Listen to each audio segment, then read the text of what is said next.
Hi guys, share ko lang itong pinaka-discussion natin today, how we earn dito sa GCash natin. Like for example, we have 51,254. Ito yung mga na-cash out na natin dito sa application na ginagamit natin. So dito meron tayo yung pinaka-withdrawal, 18,674 sa GCash, as well as meron din ditong 17,900.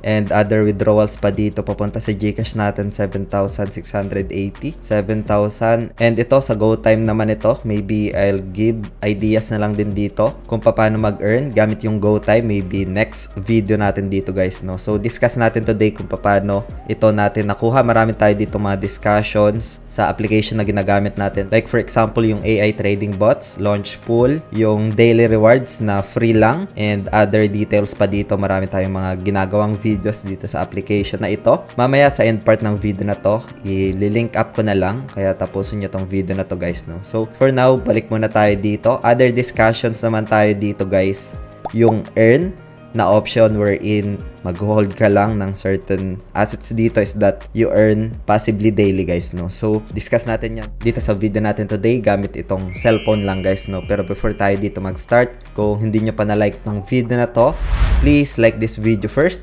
subscribe nyo yung YouTube channel natin, turn all the bell icon para ma-notify kayo dito sa mga updates natin na ginagawa sa ating YouTube channel. So, punta na tayo dito guys sa application na ginagamit natin gamit yung cellphone. Itong copy, binigyan ko na din to ng perspective kahit 1 USDT. Is that pwede guys, no? So, dito sa more, marami pang mga pwedeng gamitin na features or pinaka-earning opportunities guys, no? So, meron ditong P2P. Ito yung ginagamit natin para ma-cash out yung mga profits natin. And kung gusto mo naman maging merchant, na mag-earn ka doon sa pinaka-cut ng rates, is that pwede mong gamitin itong P2P guys, no? So sa mga merchants, buy and sell naman yung ginagawa doon.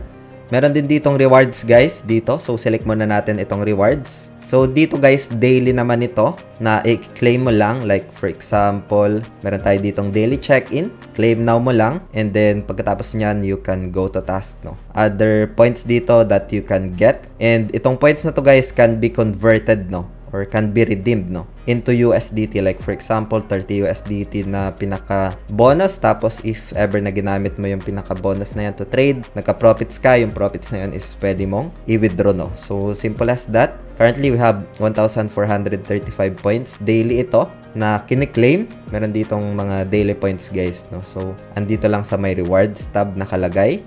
So back muna tayo dito. Meron din ditong launchpad guys, no? So dito sa launchpad, like for example, yung kay Natcoin, is that you can just get free lang guys, no, nung Natcoin. If ever na meron kang like, I think USDT or BGB. So simple as that. Meron din ditong learn to earn. So kung gusto mong matuto ng other ideas pa, is that pwede mong i-access ito. Again guys, itong video natin today is just for ideas lang, for reference, and does not qualify as an investment or financial advice. Hope you get some ideas dito and other updates pa dito guys, no? So meron din ditong super airdrop. Ito, select natin. So dito guys sa super airdrop, kailangan mo lang dito ng BGB. Itong si BGB is isa sa mga exchange tokens guys, no? In my own opinion, during market run or during bull market, isa sa nagbe-benefit na sector is yung mga exchange tokens guys, no? Kasi na-utilize yung platform to buy and sell during bull market, no? So isa ito sa mga example ng exchange tokens na sector, itong si BGB, kagaya siya ni BNB, no? So ito yung pinaka-ideas dito guys, no? Again, itong pinaka-official link ng application na ginagamit natin is ilalay ko na lang sa description ng video na ito para mapuntahan nyo, and para na rin makaiwas sa mga phishing links online guys, no? Meron na din itong trading fee discount if nagamit nyo yung official link natin. Pwede nyo ring i-scan yung pinaka-QR code na yan, yung nasa screen na yan, if yung gamit nyo lang is desktop guys, no? And meron kayong cellphone. Kasi accessible naman ito sa cellphone guys, no? So dito natin makikita yung snapshots. Like for example, itong kay ML. Ayan, so may snapshots. As we can see, meron tayong mga holdings and merong snapshot time guys, no? This is 1 day lang. Pero if we observe last 30 days, meron tayo ditong mga snapshots na guys, no? If meron kang holdings, you can get those super airdrops guys, no? Just like token airdrops. So simple as that for this application sa super airdrop. Dito naman sa Candy Bump, I think ongoing pa rin itong kay Natcoin guys, no, and kay HODL. So just join lang dito and register. Merong 6 days ends. And then meron pa dito kay Natcoin. Join lang tapos register. Ayan. So andito naman yung pinaka mechanics and other ideas pa dito guys, no. So balik muna tayo dito. Meron din ditong tinatawag na trading bots guys, no. Binigyan ko to ng perspective noong nakaraang araw, nakaraang weeks, no. So pwede yung panoorin yun mamaya na lang. I-share ko na lang sa end part ng video itong trading bots wherein automated na siya dito. Doon naman sa mga like for example, gusto mo lang mag buy and hold tapos mag-earn ka pa. Meron naman ditong option guys, no? Like for example, meron kang holdings ng USDT, BGB, BNB is that pwede dito guys, no? So, upon observation, medyo malaki yung pinaka APY niya dito compare sa other app, no? So, like for example, punta lang tayo dito sa more and then hanapin lang natin dito yung earn tab dito. Ayan. And then select lang natin itong earn, no? Pagkatapos niyan, meron tayo ditong pinaka profits na ito. So, select lang natin ito. Check natin dito. Meron tayo dito mga konting holdings ng BGB and Matic. So, for the sake of this tutorial na lang, I'll give some example lang guys. Now, again, this video is just for ideas lang and not financial advice. Always consider yung risk in crypto while holding your crypto assets. Risk on holding sa crypto exchange. Risk on volatility. And other factors pa dito guys, no? So please consider that and risk management is very important. So nandito na tayo ngayon sa my earn tab guys. Punta lang tayo dito sa earn, no? Itong pinaka option dito. Tapos pagkatapos niyan, meron ditong savings, staking. And dito sa option na to guys, meron tayong BGB, BNB, USDT. Ito yung mga holdings natin. Magbibigay lang ako dito guys na example kasi meron akong balance na BNB 0.28. So like for example, select ko lang ito. Tapos pwede kong gamitin itong dual investment guys, no? Pwede din naman dito sa savings. So like for example, select ko lang itong savings kasi ito yung pinaka basic lang talaga na option. And simple click lang, mapupunta ka na dito. And siguro try ko lang dito ng 0.1 guys, no. So 0.1. Ayan. Ito yung nagiging daily profits natin, no. If meron tayo ditong pinaka holdings and nakalagay dito sa earn, no. So dito naman siya. And pwede ko naman dito gamitin yung automatic subscription. Select ko lang ito. And then I have read and agree. And then pagkatapos niyan, subscribe now. So antayin lang natin dito yung pinaka confirmation. And pagkatapos niyan is that, ayun, so success na siya dito. View natin. And as we can see, meron tayo ditong tatlong option, no. So, isa dito guys, nasa earn tab lang is itong si BGB guys, no, ito.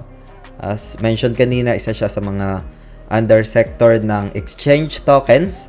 And if ever na magkaroon man ng market run, isa ito sa mga nagbe-benefit guys, no. I think I give perspective this one. Nasa 18 cents ata last few years ago itong si BGB. And today nasa trading around 1 USDT, around that area. Simple details or discussions lang tayo dito guys kay earn tab, no. So dito lang natin siya makikita sa home and then sa more. And then hanapin lang natin dito yung earn tab. Tapos itong earn. And then meron na tayo dito makikita if ever na meron kang holdings. Madidetect naman siya dito guys, no. Like for example, itong balance na to. Ayan, meron tayong mga balance dyan. Select mo lang siya. And then savings. For example, itong kay BGB. Savings. And hanap ka lang dito ng pinaka-duration, no. And pagkatapos nyan, subscribe now. Simple as that for this earn option guys, no. So, and let's go back muna tayo dito. And kung gusto mo naman dito guys na i-withdraw or i-redeem yung nasa earn na assets mo is that punta ka lang dito sa home, tapos sa more, and then hanapin mo lang dito yung earn, tapos itong earn, balikan mo lang siya, tapos meron ka ditong nakikita na total earn assets, select mo lang ito, and then for example itong BNB, select mo lang siya, and then meron ditong lalabas sa baba, select mo lang ulit siya, tapos meron ditong redeem sa pinakababa guys, no. So redeem mo lang siya. And then max, ayan, itong 0.1, confirm, And mapupunta lang siya doon sa pinaka spot wallet mo guys, no. Dito mo rin makikita yung pinaka completion time kung kailan siya magre-reflect doon sa pinaka spot wallet mo guys, no. So simple as that. If you want to get yung nasa earn mo kasama na yung mga profits or yung mga na-accumulate na rewards daily, no. So simple as that. Back muna tayo dito, tapos punta tayo dito sa home. Doon naman guys sa pinakita ko kanina na meron tayong mga winidraw na profits. Doon naman yon sa may P2P, no? So, punta lang dito sa more. And then, hanapin mo yung P2P. Ito. And then, for example, USDT. Select mo lang dito USDT and then sell mo lang siya.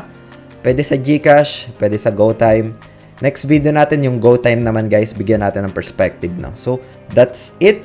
Hope you get some ideas dito. Markets, pwede nyong gamitin din ito to buy and sell, no? So, andito naman.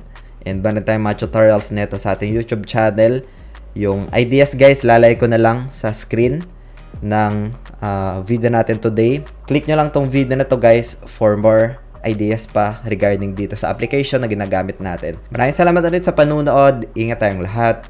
Peace out. Bye for now.